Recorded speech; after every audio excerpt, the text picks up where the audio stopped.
Hi! If you clicked on this video, I'd say there's a pretty decent chance you fall into one or two categories depending on your reaction to seeing my judgmental face in the thumbnail.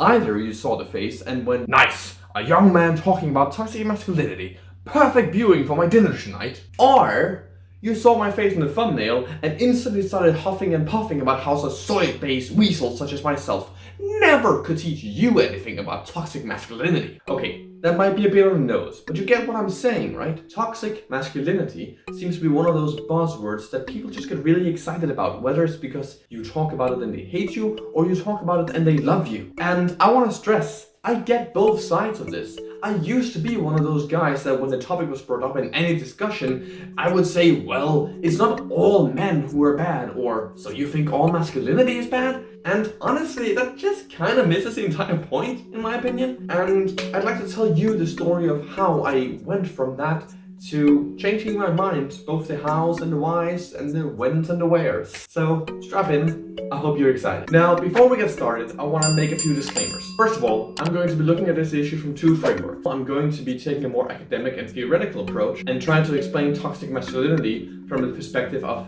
psychology, whereafter I will give you a more personal and normative account of my own experiences, as a man growing up in the 21st century. And secondly, because the frameworks we're going to be employing are those of personality and social psychology, I feel a need to point out that there aren't really 100% clear-cut answers for many of the questions you might have in these fields. It's a science that isn't exact, it's inherently probabilistic, and therefore I think you should consider this as just one part of a grander answer to the question of why you hate toxic masculinity so much and what it really is. And I, as a social psychology student, will not be able to provide you with that grander answer. Now, let's get started. One of the greatest things about psychology is, in my opinion, how diverse the field of interest is. Sure, we will always be talking about human behavior, human emotions, and human life in general. But the way in which it is analyzed is incredibly diverse. This can, for some, seem like a weakness of the field, considering we can't really make these grand theories of everything like we can in maths or in physics. But I would actually consider it one of the field's greatest strengths. Because, as I'm sure you know, humans are incredibly complex creatures, and we simply, at this point in time, don't have the means to map out everything and calculate whatever behavior is going to occur in a given situation. It's just not possible. And because humans are such complex creatures, not every part of us will be explainable from the same perspective. However, just because some parts of us can't be explained from the same perspective, this doesn't mean that you can't take a theoretical framework and apply it to different situations and use that as a way to understand the concept further. For instance, say you're dealing with two cases. One is a case of someone grieving a lost parent, and the other is a case of someone who's in an abusive relationship. You would assume that they don't really have much in common, right?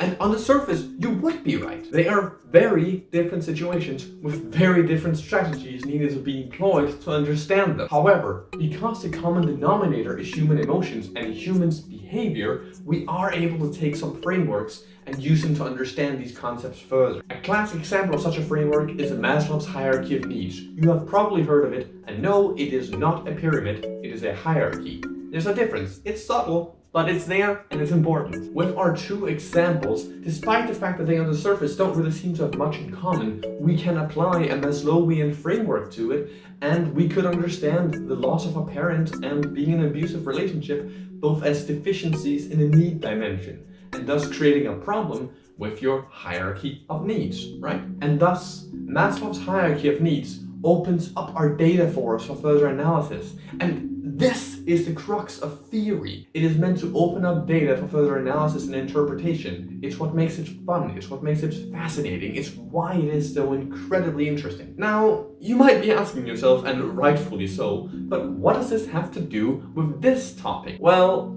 this is a model we're going to be applying to our topic of toxic masculinity. Don't worry, I know it can seem a little bit daunting at first, but once you start to understand the different parts of it and it clicks, it's actually rather intuitive to use. Please indulge me. You see, this is Peter Burke's identity control theory mapped out as a model, and it's a way for you to integrate societal and environmental factors into intrapersonal factors that create your identity. So you can really think of this as two systems put into one, and it's brilliant. So starting from the top of the model, we have culture.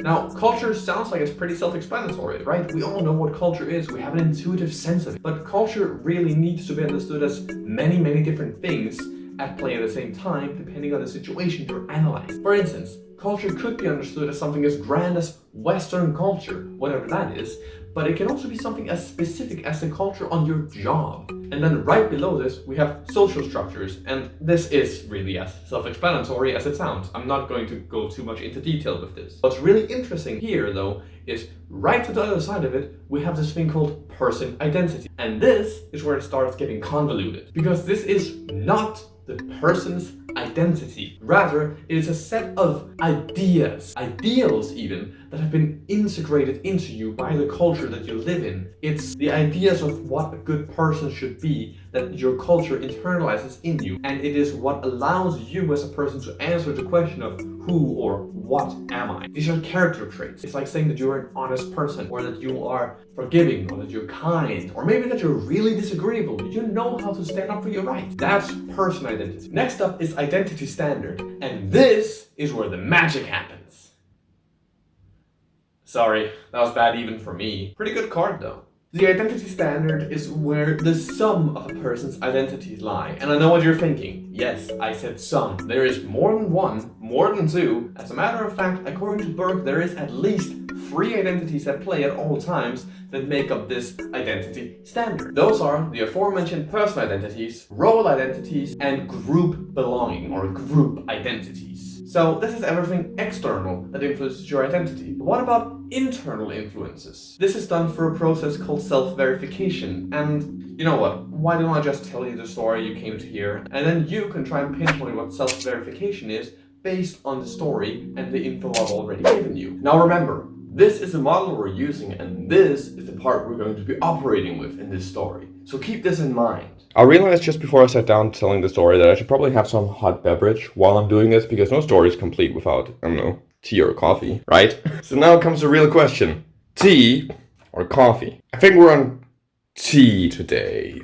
But here's another question for you. Is it gonna be Earl Grey or chamomile? These are the questions you came here to have answered, right? Earl Grey or chamomile? I think today, or right now at least, it's gonna be Earl Grey. Ooh, it's finishing. Finished. I was actually really worried, fun fact, when I started recording this, because I was like, can I make tea with one hand? Look at how this is going. It's almost like you don't need more than one hand to do one task. Who'd have thought, huh? Hot, hot, hot, hot, hot, hot, hot, hot, hot, hot. Tea in like a ceramic cup is really warm. Did you know that? I guess I should have known, because I've used it many a time, but not this time. Not this time around. So, I want to say that my first real memory of like feeling hostility towards the claim that masculinity can manifest, and sometimes does manifest in a toxic manner, was with that Gillette commercial, you know, the best a man can be, where everyone lost their collective shit over it. But to be quite honest, it probably started a lot earlier than that. Like, don't get me wrong, I also got really frustrated and angry. I told you, I used to be one of those guys. But I think my first real memory of me acting in a way that I now, in retrospect, know was probably due to some internalized toxic masculinity was when I was about 8 years old. You see, I broke my elbow when I was about 8 years old. I was trying to do a monkey vault, and suffice to say, it didn't go very well. And despite the fact that I lost all control of my forearm, I didn't really cry, honestly. I mean, I screamed a lot, don't get me wrong. I was terrified and in pain, but I didn't really cry. Because I vividly remember having the thought and actively fighting against it that I shouldn't for some reason. Then years went on, and as I entered into early adolescence, I stumbled upon this one YouTube channel that I really liked. It was called The Amazing Atheist, run by TJ Kirk. He was loud and boisterous, and he was not afraid to say his opinion. And this really appealed to me because, again, early adolescence. And here was a guy, unafraid to state his mind, and state his mind he did. And he was particularly fond of making fun of religious people and feminists. This was my introduction to the world of feminism. And suffice to say, I didn't really develop the most measured or nice takes on feminism in my teenage years. I want to stress it wasn't just Kirk's content that really did this. This was just pretty much where it started, which led it down a rabbit hole that many of you probably are aware of. I was lambasted with red-haired women who were screaming at men for no apparent reason, and this was then accompanied by a somewhat charismatic host who then proceeded to roast them into the ground. And I really liked that. I found it funny, somewhat relatable, with similar opinions on some things, you know. And I think most importantly, in retrospect, it made me feel safe. Because if these women were just crazy man-hating witches, then there's no reason to listen to them, right? Then I started talking to my friends about it. And you want to know the best thing? Turns out they all agreed with me. What a surprise. I remember many of my friends and myself saying stuff such as, you should never date a feminist, or all feminists are man-hating witches. But we didn't say witches. And I was like, holy crap, everyone agrees with me. This is so fun and so nice, and this is definitely not gonna have any detrimental effect on my mental health down the line. Right? This went on for a few more years. I got into edgier and edgier humor, which, to be fair, I still like edgy humor, but I also ended up in the darker crevices of anti-feminist rhetoric on the internet. Then, when I was about 16, I suffered some personal losses. Over the course of about a single year, I lost most of my friends. My girlfriend at the time broke up with me. I had to start a new education because in Denmark, when you're about 16, you go from doing the primary folk school, doing more high school / college level. And most importantly, most impactfully, and in retrospect, most tragically, my father was diagnosed with a malignant brain tumor. This is several years ago, and I realized this might come as a bit of a tone shift. Don't feel bad if you're clicking off, or if you're feeling uncomfortable. It's okay. I feel pretty fine about it now. It's many years ago, and I thought it was important to include in the story, despite the fact that it's quite personal, so I hope it's okay with you as well. In case you don't know, a malignant brain tumor meant that he was going to die, and sooner, rather than later. For the first time in my life, I remember feeling scared, alone, and well and truly isolated. And because I had yet to learn how to cry, yet to learn how to manage my emotions beyond just stuffing them, keeping them under lock, I had no way of dealing with it. Granted, most 16-year-olds won't have the abilities to deal with the last thing, right? But I had no emotional abilities whatsoever. Being completely honest with you, I don't remember most of this period of my life. It's mostly a blur, so I hope you'll forgive the gaps. Because even though this was one of the bleakest periods of my life, something incredible happened. I made new friends. Friends who I still see to this day and I speak to on a daily basis. And friends who I feel like I shouldn't be calling friends because they're much more than that. They're family. And I found out a little after this happened that some of my old friends had stopped hanging out with this old gang, and we became really close again, and that meant a lot. These new friends, despite the fact that they had grown up in the same culture as I, and they'd been pretty much just as much on the internet, and liked just as edgy humor as I did, weren't as fond of the anti-feminist rhetoric as I was. I pretty quickly realized that I couldn't talk about feminism in the same way I did before anymore, so I just didn't. However, my opinions on the matter didn't really change, and I actually remember feeling quite uncomfortable sometimes when it was brought up in conversation because I knew that I disagreed, and that contrary to every other time in my life, my opinions would not go unchallenged here. I just didn't state my mind. Despite the fact that I didn't audibly very often say that I didn't really agree with all the finer details, or that I didn't really consider myself a feminist, which, to be fair, I'm still not really comfortable with the label, despite the fact that I definitely am. My opinions were still challenged a lot. And slowly but surely, I started noticing holes in my logic and holes in my way of thinking, and quite often discovering that I just didn't really know what I was talking about. But for a very long time, longer than I'm probably willing to admit even to myself, I managed to convince myself somehow that they were wrong. That feminism was cancer, that there was nothing wrong with the way that I was practicing my masculinity, and that I didn't need to change, or at the very least needed to examine my own biases just a little more. But you grow and you learn, right? The older I got, and the more I was forced to just look at myself and look at my opinions through these different points of view that I was presented with, I started coming to terms with the idea that maybe part of my problem was that I wasn't really able to sit with my emotions. That part of my problem might be an internalized feeling of guilt over feeling weak, over feeling emasculated for some reason. And over feeling that I wasn't really living up to these expectations that have been placed upon me, and that maybe, just maybe, these feelings might be worth addressing. Having that change of mind eventually led to me being convinced to go into therapy. And I can proudly say that now, many years down the line, you put on virtually any Pixar movie or most animated movies, and I will be crying with you, and that I, at this point in my life, am far more comfortable in my own skin than I have ever been before. Shedding these ideas of what I'm supposed to be and just being who I am, or at least who I think I am at this point in my life, has improved my life on every single axis. So, what happened?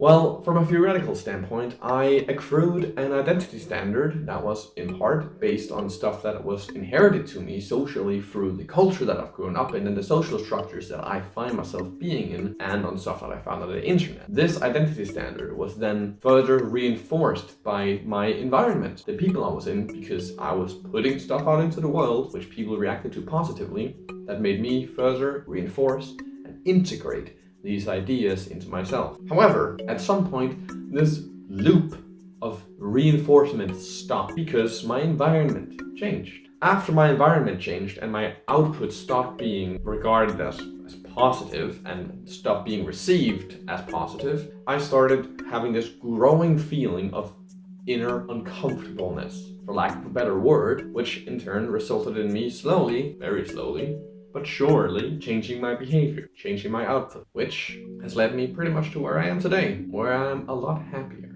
I should probably also say that I was never that far down the rabbit hole. I never got into any type of political extremism, and I have always been a staunch supporter of LGBTQ+ rights. And besides that, and possibly most importantly, I have never had an issue with other people expressing vulnerability. But that's a whole nother can of worms, which might be worth opening at another time. However, even though I only really lived on the outskirts of this rabbit hole, it still had an immensely negative impact on my mental well-being. And I promise you, it is worth it to try and examine your behaviors just a little bit. It's not fun, but it is worth it, right?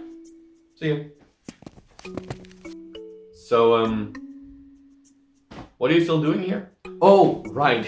You want an answer for the question you came here with. Alright, fine. Well, why do you then hate toxic masculinity, or perhaps just hate when people talk about it? I would argue that somewhere along the way, you, just like I did, picked up an idea of what it means to be a real man. And I want to stress, this probably wasn't one pivotal moment. It probably wasn't you stumbling upon Arnold Schwarzenegger just walking down the street and going, that's him, that's me, that's who I'm gonna be. No, I've had many great male role models in my life, and I still ended up having these issues. It is a slowly integrated, insidious mentality that gets pushed down our throats before we're even able to speak. Then, when someone challenges the idea of masculinity that you have in your head, it feels like you are being attacked for being a man. And I promise you, you're not. Sure, there might be a few bad apples out there who genuinely think that you and I are the scum of the earth just for walking around being men. But the vast majority of people just see that you're hurting, and not just others, but yourself. And it's frustrating, infuriating, and tragic to witness. I sometimes wish that I could go back in time and just hold that 8-year-old boy and explain to him that it's okay to cry. But we can't do that, can we? So what can we do? I'm honestly not sure. I doubt that I will be the person who changes Western culture and comes up with a completely new, innovative, diverse way of portraying masculinity. But if this story rings true with even one person out there, and someone finds any value in it, and perhaps even challenges their own ideas just a little bit, then first of all, thank you. But secondly, then I think that I have succeeded, at the very least in what I'm trying to do right now. But the work doesn't stop here. You and I, we need to do more. We need to help where we're able and where we're needed. And I think a large part of this is that we need to check up on our bros, because they probably need it. I'm going to leave you with a quote I stumbled upon a while back. I quite like it, I think it's neat, and I think it rings true at least a little bit at the time. And most importantly, I think it ties this whole video and this whole thing I'm trying to preach, I guess, pretty neatly together. It was allegedly said by Socrates on the day of his execution, and he said that an unexamined life is not worth living, which I agree, it's a little drastic, a little dramatic, maybe even a little exclusionary to some people, which we don't really like that. So why don't we try to reformulate it? I would love to hear your ideas in the comments. I would reformulate it to, life can always be worth living. However, a life unexamined is a life unexplored. And what is life if not continuous, arduous exploration? Thanks for watching. This was a lot of fun. It was also a lot of work. So if you like it, please like it. And I'll know to make more in the future. And until next time, I hope you have a very, very good day. Bye.